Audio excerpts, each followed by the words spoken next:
Anche voi a protestare per ottenere i propri diritti Esatto, e non solo i doveri. esatto. Perché alla fine voi pagate le tasse, date un contributo a mantenere in piedi il Carrozzone Italia, però questi sono i risultati, i servizi che vi offre il Comune è questo. Se non altro perché c'erano state fatte delle promesse che non sono state mantenute, come si può vedere. Abbiamo messo belle fioriere tanto per bloccare il traffico, no? Belle adesso è una parola grossa, Belle, fossero almeno belle. Auguro che comunque venga ascoltata con il cuore, perché comunque Cormons mi sembra, da quello che vedo da un anno a questa parte in cui faccio parte del gruppo Via Friuli, non sia stato un anno dei migliori, insomma. Senta, ma secondo lei è logico chiamare la stampa per smuovere le coscienze? E forse è quella che viene più ascoltata, mi auguro. Soprattutto sotto elezioni, dicono i maligni.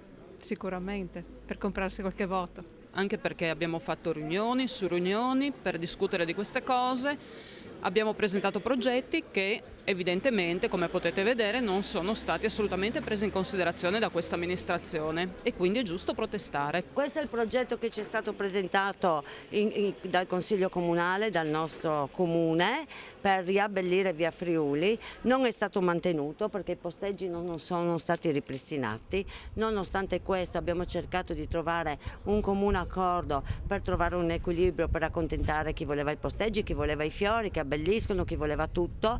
E abbiamo detto manteniamo 2 fioriere, facciamo 2 posteggi veloci per aiutare certe attività a mantenersi in vita. Non è stato rispettato neanche questo accordo di equilibrio e adesso noi stiamo protestando perché un uomo dignitoso mantiene le parole. Volevo dire una cosa anche nei confronti di chi ha un'esigenza dal punto di vista di portatori di handicap, come necessità di trovare un posto auto adiacente all'attività di cui ha bisogno fare l'acquisto. Protesta civile, lo sottolineiamo perché solo così forse qualcuno capisce. Sì, sicuramente sì, non c'è niente, come ti dicevo prima, non è che qui siamo a parlare di una fioriera in più o in meno, non è quello il problema.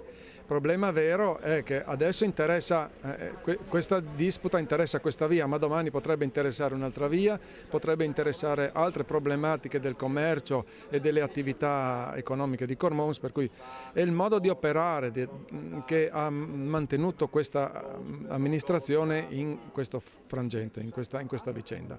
Non si può convocare l'associazione dei commercianti, che viene individuata dall'amministrazione come interlocutore, e il Presidente della Consulta per presentare una lettera di intenti redatta dall'amministrazione in cui veniva detto che la viabilità di Via Friuli veniva presa in considerazione e valutata dopo la stesura del piano urbanistico del traffico e comunque concordata assieme alla consulta e all'associazione dei commercianti.